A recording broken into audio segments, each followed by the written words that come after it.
नमस्कार। आज हम एक बहुत ही दिलचस्प और महत्वपूर्ण सुप्रीम कोर्ट मामले पर बात करने वाले हैं। जी विष्णुदत्त शर्मा बनाम मंजू शर्मा, ये 2009 का फैसला है। हाँ, ये केस काफी चर्चित रहा था। हाँ, और हमारे पास इस फैसले के मुख्य अंश हैं।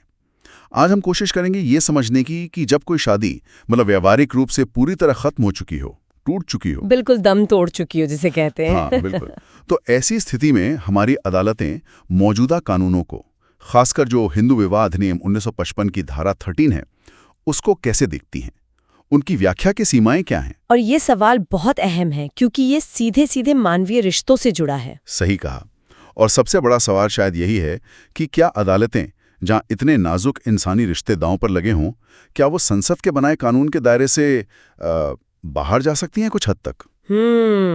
ये एक बुनियादी सवाल है न्याय व्यवस्था और कानून के शासन को लेकर। आज इसी जटिल मुद्दे की परतें खोलते हैं, समझने की कोशिश करते हैं। तो कहानी शुरू करते हैं। मामला एक पति का था जो अपील करता थे। वो अपनी पत्नी जो प्रतिवादी थीं, उन पर क्रूरता का आरोप लगाकर तलाक चाहते थे। जी। शादी हुई थी फरवरी 1993 में। फिर दिसंबर 1993 में एक बेटी भी हुई। हाँ, एक बच्ची भी थी। पति का ये कहना था कि भाई शादी के कुछ ही समय बाद से पत्नी का बर्ताव ठीक नहीं था, क्रूर था। वो ससुराल में ज्यादा टिकती नहीं थी और मई 1993 के बाद तो उनके अनुसार वो कभी लौटकर ही नहीं आई। अच्छा, शादी के कुछ ही महीनों बाद? हाँ, आरोपों के मुताबिक। और एक और गंभीर आरोप ये था कि पत्नी के पिता और भाई शायद पुलिस में थे। जी, ऐसा बताया गया था। उन्होंने पति और उनके परिवार को झूठे केसों में फंसाने की धमकियां भी दी थीं। तो ये था पति का पक्ष। हाँ, लेकिन देखिए, हर कहानी के दो पहलू होते हैं।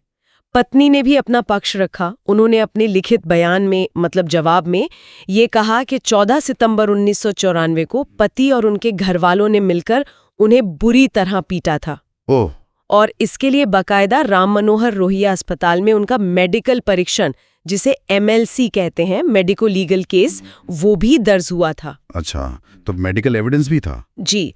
और पत्नी ने ये भी आरोप लगाया कि उनके जेवर, जो स्त्री धन होता है, वो छीन लिए गए और यहाँ तक कि उन्हें जलाने की कोशिश भी की गई। बाप रे, ये तो बहुत ही गंभीर आरोप हैं। बिल्कुल। तो ये आरोप प्रत्यारोप ही दिखाते हैं कि रिश्ता किस हद तक कड़वाहट से भर चुका था। दोनों पक्ष एक दूसरे पर गंभीर इल्जाम लगा रहे थे। तो फिर निचली अदालतों ने क्या किया?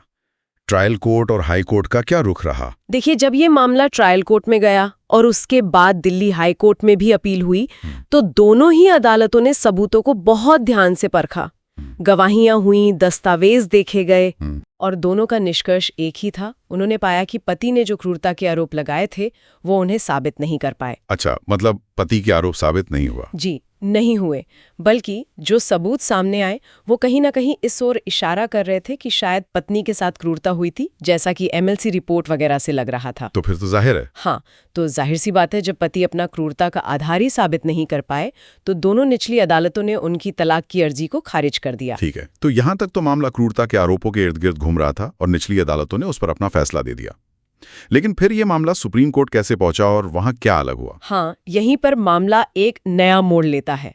जब पति की अपील सुप्रीम कोर्ट पहुंची तो उनके वकील ने एक अलग ही दलील पेश की, एक नया रास्ता अपनाने की कोशिश की। क्या दलील थी वो? उनका तर्क ये था कि चलिए ठीक है, मान लिया कि हमने क्रूरता साबित नहीं की, अदालतें नहीं मानती कि क्रूरता साबित हुई, पर इस शादी को देखिए, ये इतने बुरी तरह से टूट चुकी है, इसमें अब कुछ बचा ही नहीं है।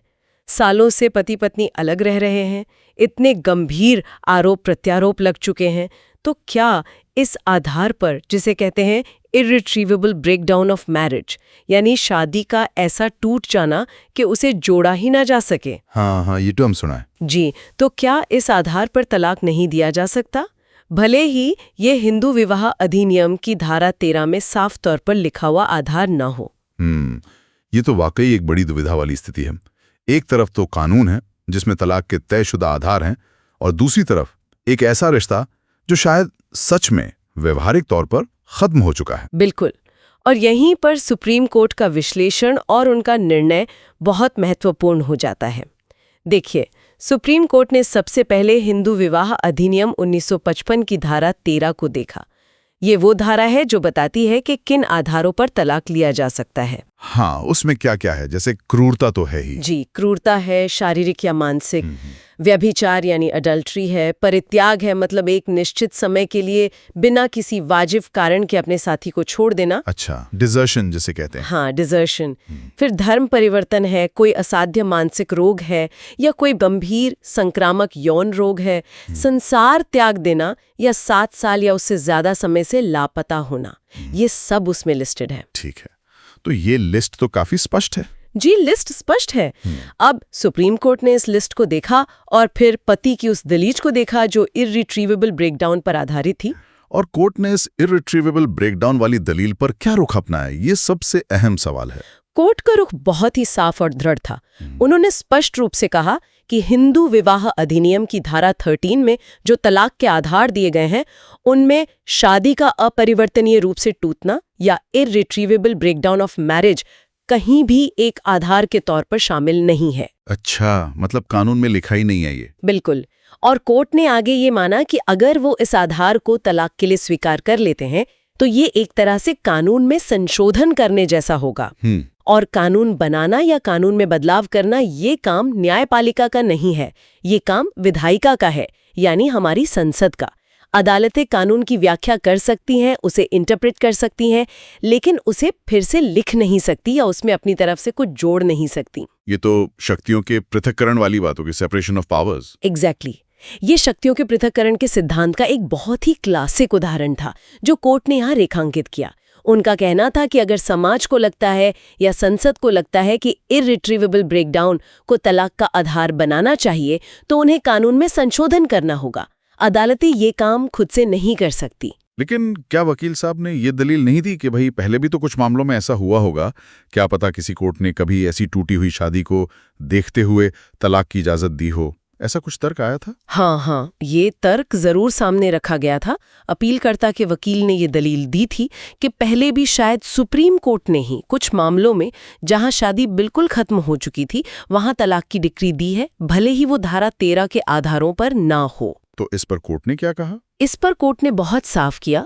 उन्होंने कहा कि अगर मान लीजिए पहले कभी ऐसे कोई आदेश दिए भी गए हों तो वो उन विशेष मामलों की खास परिस्थितियों को देखते हुए दिए गए होंगे, शायद संविधान के अनुच्छेद 142 के तहत जो सुप्रीम कोर्ट को पूर्ण न्याय करने के लिए विशेष शक्तियां देता है। अच्छा, वो आर्टिकल 142 वाली शक्ति। जी, लेकिन कोर्ट ने कहा कि वो आदेश उन विशिष्ट मामलों के लिए निर्देश मात्र थे।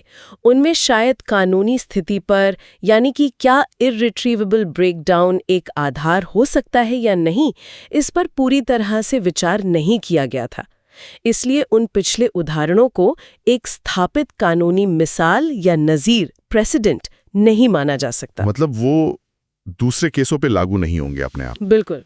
उन्हें एक बाइंडिंग प्रेसिडेंट के तौर पर नहीं देखा जा सकता जो भविष्य के सभी मामलों के लिए एक नियम तय कर दे। और कोर्ट ने एक और बात की ओर इशारा की। क्या? उन्होंने कहा कि अगर दोनों पक्ष यानी पति और पत्नी दोनों तलाक के लिए सहमत होते तो फिर धारा 13B के तहत आपसी सहमति से तलाक का रास्ता खुला था। हाँ, म्यूचुअल कंसेंट वाला। जी, म्यूचुअल कंसेंट। लेकिन इस मामले में जैसा कि साफ था, पत्नी तलाक के लिए राजी नहीं थी।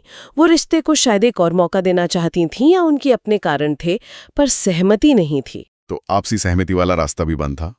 तो फिर अंत में क्या हुआ? सुप्रीम कोर्ट का अंतिम फैसला क्या रहा? अंत में सुप्रीम कोर्ट ने जो निचली अदालतें थीं यानी ट्रायल कोर्ट और दिल्ली हाई कोर्ट, उनके फैसले को सही ठहराया और उसे बरकरार रखा। मतलब पति की अपील खारिज हो गई? जी, पति की अपील खारिज कर दी गई और कोर्ट ने फिर से इस बात पर जोर दिया कि वो मौजूदा कानून में तलाक का एक नया आधार यानी इररिट्रीवेबल ब्रेकडाउन ऑफ मैरिज अपनी तरफ से नहीं बना सकते। ये विधायिका का काम है। तो देखिए, इस पूरे मामले से जो एक मुख्य सीख हमें मिलती है या जो बात उभर कर सामने आती है वो विधायिका और न्यायपालिका के बीच शक्तियों के नाजुक संतुलन के बारे में है। हाँ, ये संतुलन बहुत जरूरी है। बिल्कुल। अदालतें मानवीय संवेदनाएं रख सकती हैं, वो समझ सकती हैं कि कोई रिश्ता शायद सच में खत्म हो गया है, लेकिन वो कानून की एक लक्ष्मण रेखा से बंधी हुई हैं। उनका काम है कानून की व्याख्या करना, जैसा वो लिखा गया है, न कि उसे बदलना। भले ही किसी खास मामले में जो नतीजा आए वो मानवीय नजरिए से कठोर लगे या शायद उतना संतोषजनक न लगे। हाँ, कभी-कभी ऐसा लग सकता है कि फैसला तो हो गया पर न्याय शायद अधूरा रह गया। ये भावना आ सकती है, लेकिन अगर अदालतें खुद ही कानून बदलने लगें या बनाने लगें तो फिर पूरी व्यवस्था का जो संतुलन है वो बिगड़ सकता है। फिर तो हर जज अपनी समझ से कानून बनाने लगेगा। सही बात है, कानून की निश्चितता भी खत्म हो जाएगी फिर। हाँ, और ये स्थिति हमें एक अहम सवाल पर सोचने को मजबूर करती है। समाज बदल रहा है, रिश्ते पहले से ज्यादा जटिल हो रहे हैं, तो क्या इस बदलते दौर में हमारी विधायिका को, हमारी संसद को विवाह कानूनों पर, खासकर तलाक के आधारों पर एक बार फिर से विचार करने की जरूरत है? ये एक बहुत वाजिब सवाल है। क्या ये जो शादी का अपरिवर्तनीय रूप से टूटना वाला आधार है, जिसे कोर्ट ने कानून में न होने की वजह से नहीं माना, क्या इसे औपचारिक रूप से कानून में शामिल करने पर अब गंभीरता से बहस होनी चाहिए? जी, ये बहस तो काफी समय से चल भी रही है।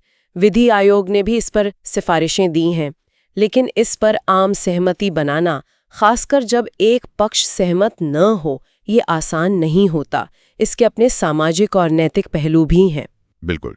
क्या शर्तें हों, कैसे तय हो कि शादी वाकई टूट चुकी है, ये सब तय करना भी आसान नहीं होगा। जी, लेकिन ये एक ऐसा सवाल है जिस पर शायद हमारे समाज को और हमारे नीति निर्माताओं को, दोनों को ही गहराई से सोचने की जरूरत है, क्योंकि ऐसे मामले अदालतों में आते रहते हैं जहां कानून और मानवीय हकीकत के बीच एक तनाव दिखाई देता है। सही कहा।